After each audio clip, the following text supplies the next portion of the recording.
निसाधीचे तो योग राज्य साधनाची लगवग कैसी करावी याहून करावे विशेष तरीच म्हणवावे पुरुष या उपरी आता विशेष काय लिहावे तव शौर्याचा एक अंश दे तव धैर्याचा जरा स्पर्श दे तव तेजातील एक किरण दे जीवनातला एकच क्षण दे त्या दीप्तीतून दाही दिशा द्रुत उजळून टाकू पुसू पानिपत पुन्हा लिहाया आमुचे भारत व्यास वाल्मिकी येतील धावत जयाच्या स्मृतीने जळेमलेंच बाधा नुरे देश अवघा जयाच्या अभावी शिवाजीच पूराष्ट्रमंत प्रभावी पुंडली गौरदेवार विठ्ठल श्री ज्ञानदेव तुकाराम माऊली ज्ञानेश्वर महाराज की जय जगद्गुरु तुकाराम महाराज की जय छत्रपती शिवाजी महाराज की जय धर्मवीर संभाजी महाराज की जय सद्गुरु जोग महाराज की जय शिवाजी महाराज राजगडावरून निघाले 2000 लोक बरोबर घेऊन निघाले बाजी जेदे चांजी जेदे कोयाजी बांदल नेताजी पालकर मोरोपंत पिंगळे बाबाजी देशपांडे चिमणाजी देशपांडे हे सगळे बरोबर निघाले महाराजांचे 2000 लोकातले 400 लोक महाराजांनी आपल्याबरोबर घेतले उरलेल्या लोकांच्या 2 तुकड्या केल्या आणि एक तुकडी नेताजी पालकरांच्या बरोबर एक तुकडी मोरोपंत पिंगळ्यांच्या बरोबर दिली सुमारे पुण्याच्या जवळ आल्यावर अर्धा कोस जवळ आल्यावर बाकीच्या लोकांना वेगळे वेगळे कामं करून महाराज 400 लोकांशी आत निघाले महाराजांच्या बरोबर आता चिमणाजी आणि बाबाजी आहेत त्यात चिमणाजी बरोबर आहे बाबाजी अजून माग आहे 200 लोकांची तुकडी महाराजांच्या बरोबर असणाऱ्या 400तले काढून 200 लोकांची तुकडी बाबाजी बरोबर दिली 200 बरोबर घेऊन चिमणाजीच्या बरोबर महाराज आत चाललेले आहेत पुण्यात निघाले मध्यरात्र उठून गेली लष्करातले लोक रोजे असल्यामुळं उपवास सोडून जेवले होते आणि जेवल्यामुळं आता स्वस्त झोपले होते गाढ झोपले होते जडान्न खाल्लं होतं अन्नात सुद्धा जास्त जर म्हणजे आधी तर सपाटून भूक लागल्यामुळं जास्त खातं आणि दिवसभर रोजे असल्यामुळं संध्याकाळी जे खाल्लं जायचं आहे ते त्यांच्या पद्धतीने मांसाहार केलेला असणार आणि त्यामुळं जास्त झोप आलेली चौक्या पहारे मात्र जाग्या होत्या तिथं लोक होते पण त्यांनाही जरा सुस्ती आल्यासारखेच होते खुद्द महालात लाल महालात शाहिस्तेखान एका मोठ्या दालनात पडद्यात पडदे करून केलेल्या खोल्यात राहत होता लाल महालात अनेक दालनं आहेत त्या दालनात पुन्हा पडदे लावून ठेवले होते जनान्याची राहण्याची व्यवस्था त्यात केली होती म्हणजे महिला मंडळ जे आहेत ते सगळं त्यात राहत होतं खानही यावेळी त्यातच राहत होता याशिवाय खोल्या ओसऱ्या दालन कचेरी अबदारखाना मुतपाकखाना कचेरी अनेक गोष्टी तिथं आहेत खान तिथून कारभार करतोय जेवायला तिथंच आहे झोपायला तिथंच आहे मग कारभार करायचा म्हणजे उठणं बसणं कचेरी आलेल्या लोकांना भेटणं असं सगळ्या गोष्टींनी विचार करून तिथं काम चाललेलं आहे खरं तर लाल महाल शिवाजी महाराजांच्या लहानपणासाठी दादोजींनी बांधलेला आहे कसा बांधावा काय बांधावा त्याचा सगळा विचार करीत करीत बांधलाय काय पाहिजे कुठं काय पाहिजे त्या पद्धतीनं बांधलाय पण आता शाहिस्तेखानाच्या ताब्यात आहे वाड्यात सुद्धा देवडीवर म्हणजे जिथून प्रवेश करायची जागा आहे त्याच्या दोन्ही बाजूला पहारेकरी आहेत आतही जागोजागी पहाऱ्याचे लोक आहेत खान झोपलाय जनान्यातले लोकही झोपलेले आहेत दासी नोकर चाकर जनाना म्हणजे स्त्रिया महिला मंडळ सगळे झोपलेले आहेत महाराजांची आणि चिमणाजीची टोळी आता पुण्यात शिरायला लागली मागोमाग बाबाजी देशपांडे काही अंतर ठेवून तोही बरोबरच्या लोकांनीशी येतोय आता खरी परीक्षा सुरू व्हायला लागली कशाची पुण्यात शिरण्याची पुण्यात प्रवेश करण्याची कसं जायचं पुण्यात महाराजांनी सगळ्या गोष्टीचा किती अभ्यास केला आहे साकल्यानं बारीक बारीक गोष्टींचा किती विचार केला आहे पुण्यात शिरताना शहराभोवती पहारे आहेत लोक आहेत चौक्या आहेत तपासणी होते चौकशा केल्या जात आहेत कोण कुठले पुण्याची वस्ती किती काल सांगितलं आपण साधारण 3 ते 4 हजाराची वस्ती 3 पेठा पण आता छावणीच्या पसऱ्यानं पूर्ण विस्तृत झाले आहे पण महाराजांची सर्व लोक महाबिलंदार, महाहुशार, केलेला अभ्यास वाया नाही घालवायचा, महाराजांनी सांगितलेलं वाया नाही घालवायचं, त्या अर्थाने निघालेले आहेत. वागण्यात, बोलण्यात, चेहऱ्यावर किंचित सुद्धा संशय आता कामा नाही, इतकं बेमालूम चाललेलं आहे. कशाचा संशय? आम्ही शिवाजीच्या गावचेच नाहीत, आम्हाला माहीतच नाही काही विषय. बिलंदर भाव बेमालूमपणे त्यांनी इतका आणला, बस. स्वतः महाराज सुद्धा त्यातच आहेत, सामील आहेत. कोण तू म्हणलं असतं तर कोण, मी आमका आमका म्हणून सांगितलं असतं, सांगायचा विषय नव्हता. महाराज बेमालूम या सगळ्या छावणीत आता हळूहळू घुसायला लागले. त्यांची आणि शिवाजीची ओळख सुद्धा नव्हती, स्वतः महाराजांची शिवाजी महाराजांची ओळख सुद्धा नाही, इतका बेमालूम भावाने ते निघालेले. न चाचरता न कचरता हे सारे लोक महालवाड छावणीत शिरले आहेत. कुठं चाललेत? खानसाहेबाला भेटायला. छावणी आली, चौक्या पहारे आले, आता पुण्यात शिरायला लागले ना, चौक्या पहारे आले, हे सरळ थेट निघाले. नवागत मनुष्य असेल की चौक्या पहारे बघून दचकतो, मग जास्त चौकशी होते, आणि जो सरळ निघून जातो त्याला कधी अडवलं जात नाही. हे सरळ त्यामुळे थेट निघाले. चौकीवाल्याने अडवलं चौकशी करायला. कोण? कुठले लोक तुम्ही? कुठून आलात? कुठं चाललात? त्यांचं काम आहे, त्यांनी केलं. प्रश्नाची सरबत्ती सुरू झाली.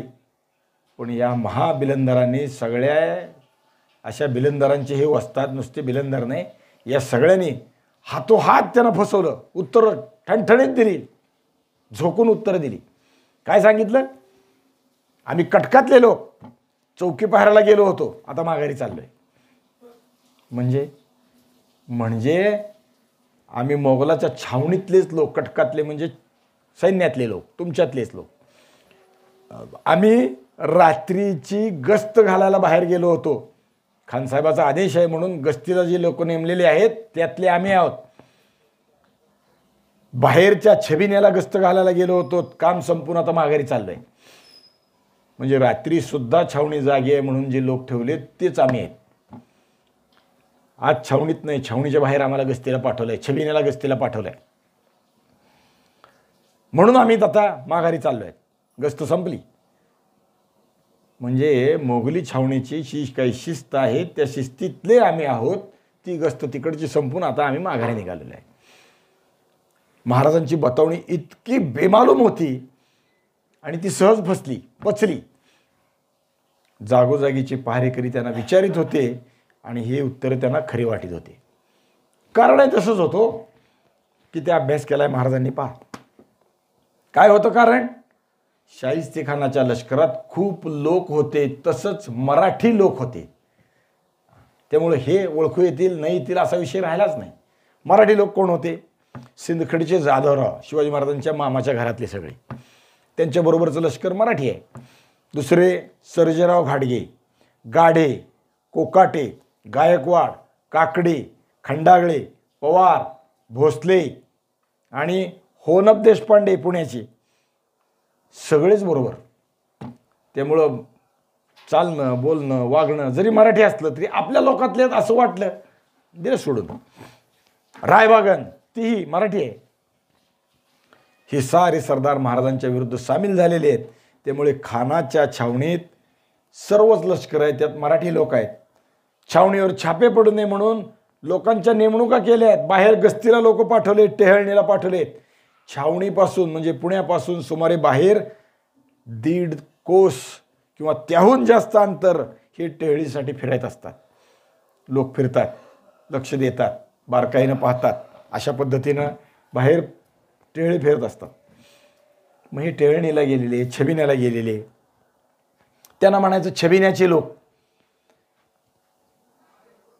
फिरते म्हणून छबिन्याचे, या अर्थाने तो विचार.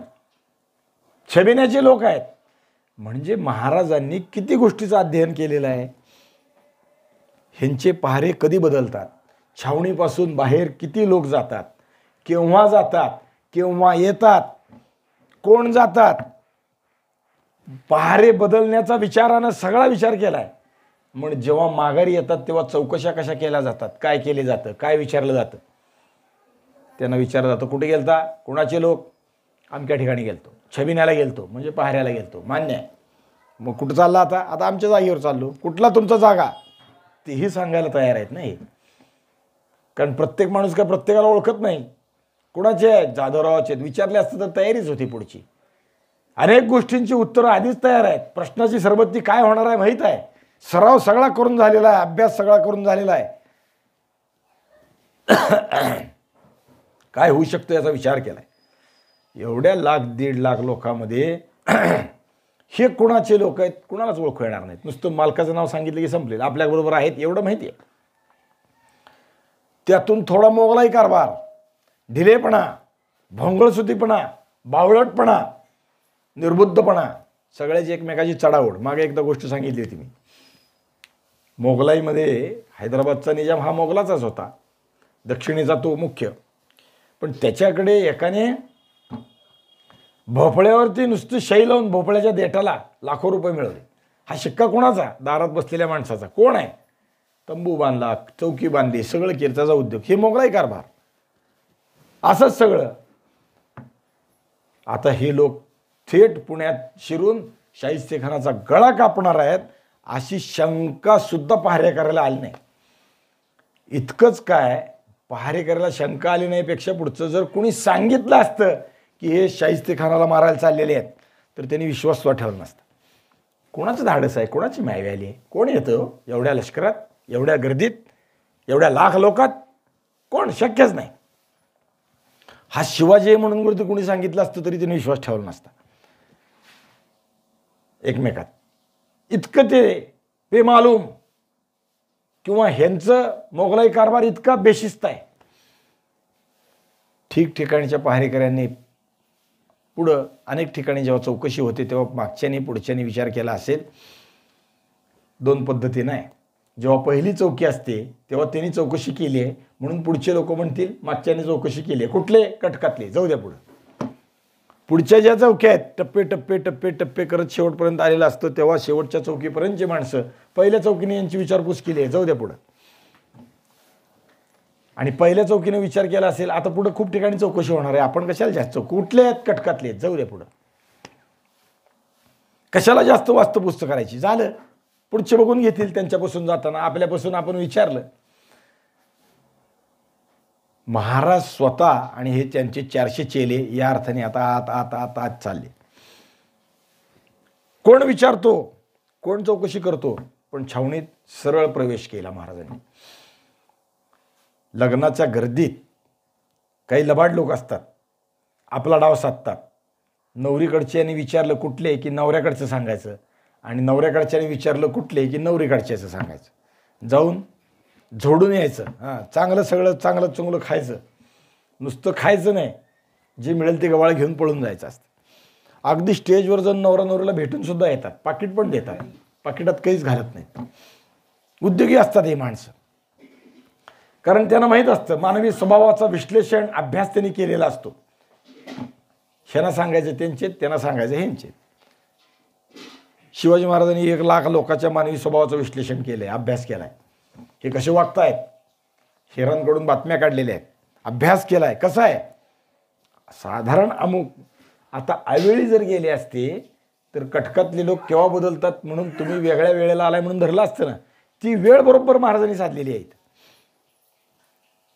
छबिन्याचे पहारे कधी बदलतात, छबिन्याचे लोक, गस्तीचे लोक कधी येतात जातात, याचा सुद्धा महाराजांनी अभ्यास केलाय. प्रत्येक गोष्ट बारकाईने विचार करून केलेली आहे. बरोबर महाराज त्या अर्थानं वागतात. जसं लग्नाला गेलेल्या पाहुणे इकडचे म्हणतात तिकडचे, तिकडचे म्हणतात इकडचे, त्याप्रमाणे महाराज सांगतात कटकातले लोक आहेत, निघाले निघाले पुढं पुढं चालले. अगदी सावधपणे लाल महालाकडे आलेले आहेत. एकदम घोळका दिसू नये म्हणून तुकड्या तुकड्यानं चालतायत. एकदम 400 गेले म्हणजे नाही ना, बरोबर नाही. थोडे थोडे थोडे थोडे, 10-5 10-5 20. लाल महालात मुदपाक खाण्याची म्हणजे स्वयंपाक करण्याची तयारी चालू होती, त्यामुळं ती जागा होतीच. स्वयंपाक रोज एवढे लोक आहेत लाल महालात स्वतः खानाच्या छावणीत, त्यांची सगळ्याची व्यवस्था, रोजचा स्वयंपाक तिथं होतोय. अबदार खाना होता, अब्दारखाना म्हणजे पाणी साठवून ठेवण्याची जागा. अब्द म्हणजे पाणी. मुतपाकखाना होता, स्वयंपाक. स्वाभाविक ते दोन्ही जवळजवळ होते, कारण स्वयंपाकाला पाणी खूप लागतं. मुतपाकखान्यातून थेट जनान्यात जाण्यासाठी लहानशी दिंडी होती, लहानसं दार होतं मुतपाकखान्यातून स्वयंपाकघरात जाण्यासाठी. आणि सध्या ही दिंडी माती विटाच्या बांधकामाने चिणून बंद केली होती, साधे कच्ची बंद केली. का? जनानखाना अलिप्त राहावा म्हणून, म्हणजे स्वयंपाकघरातले आचारी, पाणकी, भिस्ती, कामाचे लोक आणि बायका माणसं घरातली ह्यांचा संपर्क असू नये म्हणून. मोगली जनान्यात पडद्याची झाकापाक फार कडक. बायकाची नख किंवा थोडं सुद्धा पाऊल सुद्धा कोणाला दिसू नये इतकं भयंकर पद्धतीनं ते सांभाळलेलं असतं. इतिहासातली मागची एक गोष्ट आहे, कधीतरी ती सविस्तर सांगेन, पण थोडक्यात त्याचा अर्थ आहे. एक मोगल सरदार आपल्या 700-900 काहीतरी बायका त्याला होत्या, त्या बरोबर घेऊन या गावाहून त्या गावावर चालला होता. सगळा जणांना रस्त्यानं पुढे त्याचे हाशम सरका सरका बाजूला सरका बाजूला सरका हाकलून देत होते लोकाला. सरदार साहेबांचा जनाना चाललाय, निघून जा इथून. रस्त्यानं कुणीही पुरुष माणूस बायका सगळे काढून टाकायची, अशी गडबड करीत तो चालला होता. आणि जात असताना एक शेतकरी शेतात काम करत होता, त्याला ते काही लक्षात आलं नाही, गडबड झाली, लोकांनी हाकारलेले कळलं नाही, एकदम मागणं सगळा ते तांडा आला. आणि तांडा आल्यावर जवळचे शिपाई पुन्हा हाकलायला लागले. त्याला कळे ना आता आपण काय करावं. त्यानं पटकन झाडावर जाऊन बसला, जे झाड आहे त्याच्यावर वर जाऊन बसला. आणि बरोबर त्या मोगल सरदाराचं संध्याकाळची वेळ झाली, काय त्याला काय जागा आवडली माहीत नाही, पण त्यानं त्या झाडाखालीच मुक्काम केला. रात्री सगळे तिथंच राहिले. हा रात्रभर झाडावर बसून राहिला. रात्रभर झाडावर बसून राहिला. आणि सकाळी जेव्हा उजेडलं तेव्हा त्याला वरच्या शेतकऱ्याला बाकीच्या सैनिकांनी पाहिलं, उतरवलं खाली आणि त्याला साहेबापुढं उभं केलं, त्या सरदारापुढं उभं केलं. हा माणूस रात्री इथं वरच होता, आणि जणांना पाहिला, याला शिक्षा करायची. मग त्याला शेतकऱ्याला त्यांनी विचारलं, काय रे, काय भानगड आहे? तो म्हणला, मी गडबडीत, तुम्ही आलेलं मला कळलं नाही, गडबडीत तुमचे लोक हाकलायला लागले म्हणून पटकन झाडावर चढलो, आणि दैवानं माझ्या तुम्ही इथंच मुक्काम केला, मी काय करावं, माझा काय दोष आहे? त्या मोगल सरदाराला त्याचं खरं वाटलं उत्तर, आणि त्याने त्याच्यावर विश्वास ठेवला. ठीक आहे, पण तुला आता तू सगळा जणांना बघितलाय म्हणून तुला बक्षीस देतो म्हणजे सगळ्या बायका त्याला बक्षीस दिले. ही मोगली कारभार असा आहे. हे बायका सगळ्या त्याला देऊन टाकल्या आणि तो निघून गेला पुढे, कारण दुसऱ्या बायका करायला परत मोकळाच. हे तसं आहे, जणांना बघितला म्हणून बक्षीस. बक्षीस म्हणजे काय, खरं तर शिक्षा आहे. एवढा जणांना तू बघितला, ते योग्य नाही, आता सगळं तूच सांभाळ म्हणल्यासारखं. निघून गेला. आता इथं शाहिस्तेखानाचा विचार आपण ते करतोय, हा जणांना कुणीही पाहू नये म्हणून दिंडी चिनलेली आहे. स्वयंपाकघरातल्या लोकांना ते कळू नये, अलिप्तपणा राहावा. मोगली जनान्यात पडद्याची झाकापाक फार. सगळ्या बायका झाकलेल्या सारख्या 24 तास बुरख्यात. पडद्याची बाडेच्या बाडे टांगून जनान्याचे महाल बंदिस्त केले होते. अनेक पडदे लावलेले होते. जणू काही सगळ्या बेगमा बाळंतणीच्या खोल्यात विराजमान झालेल्या आहेत. आपल्याकडे बाळंतीण बाई असली की तिला फारसं ह्याच्यात सूर्यप्रकाशात किंवा उजेडात आणलं जात नाही. एकावर एक पडदे, खोलीत बंदिस्त करून आत ठेवलं असतं. कुणी आत जायचं असेल, भेटायचं असेल तर हातपाय धुवायचे, मग आत जायचं. ती आत कशी आहे, काय आहे, तिचं हे आलं आहे, सांभाळून बस म्हणून सांगतात. लेकराला नीट ठेवा, खूप गोष्टी बघतात. तसंच या सगळ्या बायका म्हणजे एका वेळी बाळंतणाला आलेल्या आहेत. काही असो, दिंडी चिणून ठेवली होती. मुतपाकखान्यावर पुढचा बेत जमणार होता, पण मुतपाकखान्यात प्रवेश करणं महत्त्वाचं आहे ना. या सगळ्या गोष्टी कशावर चाललेल्या आहेत? सगळ्या अभ्यास, स्मरण, तर्क, निरीक्षण आणि काळ, काम आणि वेग याचा प्रमाणबद्ध विवेक, याच्यावरती हे सगळं चाललेलं आहे. त्याच्यावरती सगळं अवलंबून आहे. महाराजांचा अभ्यास या बाबतीत किती आहे आपण मगापासून त्याचा प्रत्येक वेळी विचार करतोय. कटकातले लोक केव्हा बदली होतात, एकमेकाची काय चौकशी होते, आपण कुठले आहेत म्हणून सांगितलं पाहिजे, त्याचा आपल्या चालण्याचा वेग किती पाहिजे, फार गडबडीतही असलं नाही पाहिजे, शंका येईल असं फार रेंगाळताही जाता कामा नाही, सामान्यसारखं चाललं पाहिजे. याचा अभ्यास. स्मरण कशाचं, बाकी सगळ्या गोष्टी काय काय आहेत त्या डोक्यात पक्का आहे. लाल महालात गेल्यावर आता पुढं कसं चालायचं आहे, काय आहे, जागा कोणच्या आहेत, कशा आहेत, सांगितलेल्यात काहीतरी बदल झाला तर काय होऊ शकतं याचा तर्क, हेराने दिलेल्या बातम्यात पक्केपणा आहे, काहीतरी औचित बदल असू शकतो ना, तोही डोक्यात ठेवलेला आहे. निरीक्षण, समोर काय चाललंय डोळ्याला पटकन कळलं पाहिजे. आमचे मामा एक म्हण बोलतात, लिहिलेलं सगळ्यांना वाचायला येतं पण न लिहिलेलं वाचायला येतं तो जास्त शहाणा. लिहिलेलं वाचायला येतं पण न लिहिलेलं वाचायला येणं महत्त्वाचं आहे. भगवान श्रीकृष्णाच्या जन्मानंतर गर्गमुनीने आपल्या कुकुरमुंडेकरांच्या मठात तो विषय होतो, बारसं होतं. त्या बारशाच्या निमित्तानं गर्गांना विचारलं देवकीनं, हे यशोदेनं, हे कसं काय पोराला लिहायला वाचायला येईल का, लिहाय वाचायला येईल का सांगता येत नाही म्हणली, पण लोकांचं लिहिलेलं पुसता येईल. बघा भगवान श्रीकृष्णाने सगळ्याचं ते केलं ना. सुदाम्याच्या मस्तकावर दारिद्र्य लिहिलं होतं, सटवीनं हात ठेवला पुसून टाकलं. कितीतरी उदाहरणं सांगता येण्यासारखी आहेत, कितीतरी गोष्टी आहेत. म्हणजे न लिहिलेलं वाचता येणं हे महत्त्वाचं आहे. ते कशाने येतं तर ते निरीक्षणाने येतं. शिवाजी महाराज निरीक्षणात अत्यंत म्हणजे परखड आहेत, विलक्षण आहेत. अनेक शास्त्रांचा अभ्यास केला आहे, त्यात हे पण आहे अंगलक्षण, होरालक्षण. काय आहे, माणसाच्या मनाचा ठाव घेण्याचं ज्ञान शिवाजी महाराजांना आहे. समोरच्या माणसाच्या अंतरंगात काय चाललंय, आपल्याबद्दल काय विचार आहे किंवा बाहेरच्याबद्दल काय विचार आहे, हे सुद्धा शिवाजी महाराजांना ओळखता येत आहे. म्हणजे काय, म्हणजे निरीक्षण. समोरचा माणूस काय आहे, डोळ्यातला भाव काय आहे, कपाळावरच्या कसं दिसतंय, चेहरा कसा आहे, मुखावर काय बोलायची शक्यता आहे, बरोबर ओळखतायत. हे निरीक्षणानं प्राप्त होतं. हे शिवाजी महाराजांनी प्राप्त केले. या सगळ्या गोष्टीवरती हे सगळं आता चालू आहे, ते उद्योग त्या उद्योगावर चालू आहे. अगदी काटेकोर योजना करावी महाराजांनी या सगळ्या गोष्टीवर बसणारी.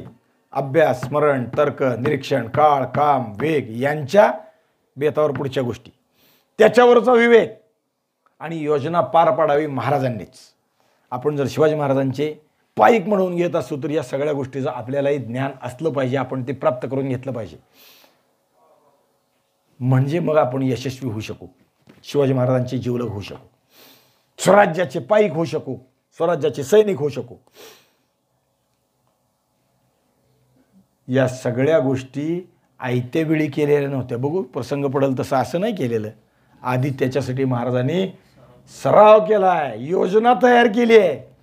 योजनेने सगळे गोष्टीत यश प्राप्त होतं. दैवी योगायोग केवळ नसतो तो, यश प्राप्तीसाठी अधिक सगळ्या गोष्टी कराव्या लागतात. शिवाजी महाराजांचं स्वराज्य औचित्यपणानं प्राप्त झालेलं नाही, त्याच्यासाठी अनेक गोष्टींची यातायात केलेली आहे. आधी केलेली योजना, त्याची अंमलबजावणी, मग यश. यश फुकट प्राप्त होत नसतं. शिवाजी महाराजांना यश मिळतंय ते सगळं या पद्धतीनं आहे. मुत्पाकखान्यातून कसं जायचं, कुठून जायचं याची योजना तयार आहे. महाराजाला ते माहीत आहे. पुढे गेल्यावर काय करायचं तेही डोक्यात आहे. आत शिरण्यासाठी एक अगदी साधी वाट होती. मुत्पाकखान्यातील नोकर, चाकर, भिस्ती, पाणके या लोकांना येण्या जाण्यासाठी. स्वयंपाकघरात यायला, लाल महालात जायला जो रस्ता आहे तो महाराजांच्या परिपाठातला आहे. लाल महालाच्या पिछाडीला किंवा परसदारात त्याचं दार आहे, तिथून आत जाता येत आहे. ती वाट तिथून आहे. हा दरवाजा म्हणजे सर्वसामान्य मोठा दरवाजा आहे, नाही साधा लहानसा दिंडीसारखा दरवाजा, रुबाबदार नाही, मोठा नाही. याच वाटेतून आत शिरायची महाराजांची योजना आहे. इथून आत जायचं आहे. महाराज आपल्या साथीदारांशी आले. या चिरपरिचित वाटेतून त्यांनी आत प्रवेशही केला. आता इथं कसं काय आत गेले बघा. इथं कोण जाणार आहे, कोण येणार आहे, फक्त आचारी पाणकी जाणार आहेत. त्याच्या हिशोबाने एखादा माणूस गस्तीला बसला असेल. महाराज गेले आत.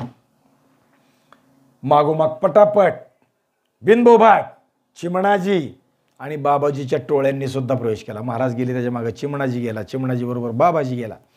पहिला पाऊल महाराजांनी घातला. अंधार दाट आहे. आता तलवारी उपसून हे सगळे जणू काही यमदूत त्यांच्या त्या काळ्या सावल्या लाल महाराज पुढं पुढं सरकायला लागल्या. मुतपाकखान्यात भांड्याचा आणि कुणीतरी बोलत असल्याचा आवाज यायला लागला स्वयंपाकघरात. का? सावल्या पुढे जाऊन डोकावून पाहिल्या. पाहतात तो काही लोक झोपले होते आणि काही लोक भांडी स्वच्छ करीत होते. काही जण स्वयंपाकाची तयारी करायला लागले होते. का बरं? ही सगळे शाहिस्तेखानाचे आचार्य आहेत.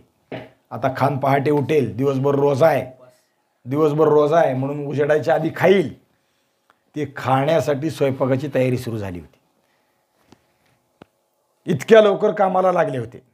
मुतपाकखान्यातून जनान्यात जाण्यासाठी दिंडी होती. मगाशी या दिंडीचा आपण विचार केला, पण ही मातीनं बंद केली आहे, विटांनी बंद केली आहे. आता ती पाडायची आणि पलीकडे जायचं आहे. म्हणजे एकदम जनन्यात, म्हणजे एकदम अंतस्थ ग्रहातच जाणार आहेत महाराज. वाट पाडायची म्हणजे आवाज होणार ना, धडधड होणार, आचार्याला चाहूल लागणार आणि मग बॉम्बाबॉम्ब होणार. मग आचार्यांचं दैव फिरलं. शिवाजी महाराजांच्या लोकांनी सगळे आचार्य कापून टाकले, जागेवर खलास. आवाज सुद्धा तोंडातून येऊ दिला नाही. ही कौशल्य आहे, ही निरीक्षण आहे. ह्यांचा आवाज आला नाही पाहिजे हा तर्क आहे. सगळ्या अर्थाने महाराज वागतायत. सगळे आचार्य म्हणजे तोंडावर हात ठेवून मारून टाकले, जागेवर खलास. भटारखान्यात घुसून आवाजही न उमटू देता, आचार्यांच्या लक्षात न येऊ देता, या सगळ्या काम करणाऱ्या आणि झोपणाऱ्यांना आचार्यांचा दैव फिरलं, मारून टाकलं. लगेच माती विटाचं बांधकाम पाडायला सुरुवात झाली. ठोकून ठोकून ती पाडलं. त्याला फारसा वेळ लागलाच नाही. विटा भसाभस निघाल्या. मातीत बांधलेलं काही वेळ नसतो. बांधकाम सुद्धा सिमेंटचं नाही, मातीचं. ठोकलं की दणका मारलं की सुटतं. भगदाड पडलं, बस. फार पाडत बसायची गरज नाही. एक माणूस आत जा एवढं झालं की झालं. एक एक एक एक आत निघाले. आतली दिंडी बंद होती. आतली दिंडी मात्र बंद होती. ती उघडायसाठी झडपड झाली. त्याच वेळी मुतपाकखान्याच्या पलीकडे आतल्या बाजूला एक झोपलेला नोकर, तो दचकून जागा झाला. त्याला आवाजाची चाहूल लागली. तो ताडकन उठला आणि भरभर भरभर शाहिस्तेखानाकडेच गेला. दिंडी उघडली. छाताड धडधडत होती. प्रथम आत शिरला चिमणाजी देशपांडा, मागोमाग महाराज, त्याच्या मागोमाग मावळे. तो नोकर घाबऱ्या घाबऱ्या शाहिस्तेखानाकडे गेला. मोठ्या साखर झोपेत असलेला खान सुखावला होता. त्यानं उठवलं, हाका मारून उठवलं. चिडचिडून खान उठला, झोप दुखावली गेली म्हणून. चाकरानं सांगितलं की भटारखान्यात काहीतरी गडबड आहे, काहीतरी आवाज येतोय. पण खानाच्या झोपेमुळं खानाला नोकराचा राग आला. भटारखान्यातून आवाज येतो म्हणे. कोण असणार भटारखान्यात? कोण गडबड करेल? आचार्य लोक खाना पकवायला उठले असतील. बरोबरच होतो खान साहेबाचं. किंवा स्वयंपाकघरात गडबड दुसरं कोण करेल आचार्याशिवाय? उंदीर. कारण अन्न आहे ना तिथं. काय आहे? खानाचा अंदाज बरोबर आहे. तेवढ्यासाठी हुजुरांना उठवायची काय जरार? पण खानाला काय कल्पना की खरंच उंदीर इथे येऊन बसलेले आहेत. डोंगरातले उंदीर इथं आले आहेत. महाराजांचं मावळे आत आले. भराभरा चौक्या पहारे महाराजांच्या मावळ्यांनी गाठले. धावत सुटले. जागोजागी पहारे छाटायला सुरुवात केली. कापून काढले. लोक त्या दिंडीतून आत घुसताच खानाच्या दासी जाग्या झाल्या. आता एक एक माणसाला कळायला लागलं. त्यांनी दिंडीतून तलवारी हाती घेतलेले लोक घुसताना पाहिले. एका मागोमाग एक दासी खानाकडे धावत धावत पळत सुटली. दगा, कुणीतरी दिंडी खोडून आत घुसलाय, दगा. आत खबरी त्यांनी खानाला घाबऱ्या घाबऱ्या सांगितल्या. मधूनच आरोळ्या किंचाळ्या उठायला लागल्या. आता मात्र अमील रुमरा शाहिस्तेखान एकदम उठला. धनुष्यबाण भाला घेतला आणि जल्दीने तो निघाला. धनुष्यबाणन भाला घेऊन निघाला बरं का. एवढ्यात काही मराठी त्याच्या समोरच आले. खानाने झटकन एक बाण सोडला. तरी त्याही पुढे झेप घेऊन एका आसमाने खानावर वार काढला. आता लढाई रणांगणातली नाही आहे, खोल्यात चालू आहे आणि तिथं ढाल तलवार पाहिजे का धनुष्यबाण पाहिजे. पण खानाने धनुष्यबाण घेतला. अवचित झोपेतनं उठल्यामुळं त्याला कळलं नाही काय घ्यावं. खानानं भाला घेतला. कसं काय चालेल, खोलीत भाला. झटकन मराठ्यावर बाण सोडला, तरी त्यानं पुढे झेप घेऊन खानावर वार काढला. खानाच्या बायका हुशार, त्यांनी क्षमादानावर फुंकर घातली, म्हणजे दिवे जे लावलेले आहेत रात्रीचे त्याच्यावर फुंकर घातली, विजली. आधीच अंधार रात्रीचा, त्यातून अजून अंधार झाला. झटापटीत 2 मराठे खानापुढे असलेल्या पाण्याच्या हौदात पडले. खानाजवळ पाण्याचा हौद आहे त्यात पडले, पाय घसरला आणि पडले. त्या हुशार बायकाने अंधारात खानाला धरून बाजूला नेलं, शाहिस्ते खानाला. दिवे विजल्यावर अंधारात मराठ्यांच्या तलवारी आता मुक्तपणाने फिरायला लागल्या. आता काय, कुठं अंदाज कसा सापडेल ते. परमेश्वराची इच्छा असेल तो मरेल, मराठी तरी त्याला काय करणार. महाराज शाहिस्ते खानाचा शोध घेत होते. त्यांना खानच हवा होता, बाकी काही नको होतं. बाबाजीने धुमाकूळ सुरू केला. काही पहारेकरी सावध होऊन झुंजायला लागले. मावळ्यांनी आरंभीच देवड्यात आणि खोल्यात घुसून तेथे झोपलेल्या जागे झालेल्या मोगली हाशमांना असा पहारा करता काय असं म्हणून दम दिलान कापून काढले. पहारा असा करत असतात का, झोपलायत म्हणजे निम्मे पहारेकरी संपवले. सगळी तारांबळ उडाली. जो तो ओरडत होता, कोण आलं, कुठून आलं, काय आहेत, किती आहेत, काहीच समजेना. नुसतं आरडाओरडा सुरू झाला लाल महालात. महाराज किंवा मराठे स्त्रियांवर शस्त्र धरीत नाहीत, पण अंधारात फिरणाऱ्या तलवारीखाली खानाच्या 2 बायका सापडल्या, मेल्या. एकीला तर 30-40 जखमा झाल्या, पण तरीही ती वाचली, पुढच्या आयुष्यात ती जगली. दुसरीचे अगदी असंख्य तुकडे झाले. आग लागल्यावर आगीत सापडलेले लोक ओरडतात तसा भयंकर गदारोळ, आरडाओरडा आता लाल महालात सुरू झाला. आगीविना लाल महाल पेटला. एवढे मेले मेले झाले हो, पण पेट आज धगधगता आलाय ना, ज्वालामुखी उद्रीन झालाय तिथं. काय करावं, लोक सैरा वैरा धावायला लागले. त्यात काही मराठे नगारखान्यावर घुसले. किती अभ्यास केलाय, कात गेल्यावर काय करायचं, नुसतं मुतपतखान्यातून जायचं नाही, आतले पहारे कापून काढायचे. पहारा असा करता काय म्हणायचं, दुसरं काय करायचं. तर लाल महालात असणाऱ्या नगारखान्यात, त्या नगारखान्यात जायचं आणि नगारखान्यात झोपलेल्या लोकांना उठवलं आणि सांगितलं, महाराज खान साहेबाचा हुकूम आहे, नगारे वाजवा. बाहेरच्या लोकांना भानगडच नाही ना कळायची. बरं नगारा का वाजतोय, अवचित वेळ आहे असं पण नाही. त्यावेळेस बादशाचे काही हुकूम होते आणि नगाऱ्याचे वाजवायच्या त्यांना वेळा बदललेल्या होत्या. त्यात त्यांनी सांगितलं होतं यावेळी नगारे वाजवा, बरोबर ती वेळ साधलेली आहे. कल्लोळ उडाला, नगारे वाजायला लागले. लष्करातले लोक हा गोंधळ ऐकून वाड्याकडे धावत यायला लागले. काहीतरी गोंधळ सुरू झालाय वाटले ते आले. मराठ्यांनी वाड्याची दारे आतून लावून घेतली होती ती उघडली नाहीत. नगारखान्याच्या किंवा जी उडी होती ती पण बंद केली. नगारखान्याच्या दंडनाटात मराठी खानाची दाणादाण उडवीत होते. गोंधळ सुरू होताच खानाचा तरुण शूर मुलगा अब्दुल फतेह खान झोपेतून जागा झाला आणि तलवार घेऊन आला. 2-3 लोक त्यांनी मराठ्यांचे कापून काढले, ठार झाले. बापाचा जीव वाचवण्यासाठी हात तडफड करायला लागला. अखेर तो जबरदस्त जखमी झाला आणि मेला. लाल महालात त्याला मारलं.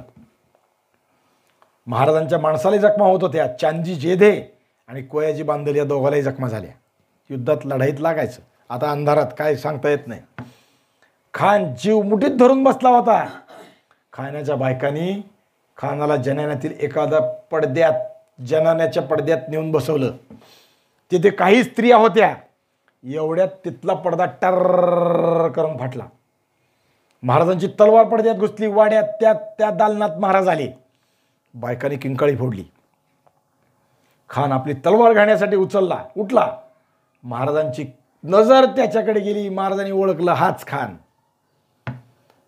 कारण एवढ्या दालनात, अंतस्तात एवढ्या गुप्तपणे राहतो कोण, एवढ्या लपून राहतो कोण, दुसरा कोणी नाही, खास खानच. ते खानावर धावले. भयंकर अंधार आहे. महाराजांनी खानावर अंदाजानं घाव घातला, खाडकन घाव घातला. आरडाओरडा आणि भयंकर उडाला. महाराजांना वाटलं खान मेला. आवाज झाला बस, पण खान मेला नाही. त्याच्या उजव्या हाताची 3 बोटं तुटली. चौकात आणखी एक प्रकार घडला. हल्ला होऊन वाड्यात आरडाओरडा सुरू झाल्यावर वाड्यामागच्या एका धाडसी जमादाराने बाहेरून शिडी लावली आणि वर चढून वाड्यात भिंतीला उतरून उडी मारली. पण मराठी अशी हुशार की त्यांनी उडी मारताच जमादाराला धरलं, कापलं, ठार केलं. या वेळेत वाड्याच्या बाहेर खूप मोठी गर्दी सुरू झाली. काय झालंय काय झालंय म्हणून लोक बाहेरून वाड्यात यायला लागले. लष्कर गोळा झालं, गनीम आले. या बातमीने छावणीतले लोक खडबडून उठले. गनीम आया, गनीम आया, दगा हुआ असा ओरडा सुरू झाला. मराठ्यांनी आता तेच ओरडायला सुरुवात केली शिवाजी महाराजांच्या बरोबरचे, गनीम आया, गनीम आया. अखेर कोणी उघडला दरवाजा माहीत नाही, पण लाल महालाचा दरवाजा आतून अर्धवट उघडला गेला. गर्दीतले लोक गनिमाला शोधायला महालात घुसले आणि अर्धवट अंधारात, अर्धवट उजेडात गर्दीमध्ये गनीम गनीम म्हणून ओरडत महाराज आणि मराठीही सामील झाले. सगळीकडे गोंधळ सुरू झाला. महाराजांनी बरोबर फायदा घेतला. शत्रूची शोधाशोध छावणीत सुरू झाली आणि याच गर्दीचा गडबडीचा फायदा घेऊन महाराज आतून बाहेर पडले आणि पसार झाले. लाल महालातून महाराज बाहेर पडले. माणसाच्या म्हणजे विचाराचा विश्लेषण केलेलं अभ्यास महाराजांना इथे दिसतो. सगळे लोक लाल महालात येणार तेव्हा आपण बाहेर जायचं. बाहेर चाललंय म्हणून कुणी अडवणार नाही, आपणही गोंधळ करायचा. गनिमाया, गनिमाया, पकडो पकडो, आपणच बाहेर पडायचं. कोणचा गनिमा आहे कुणालाच कळता कामा नाही.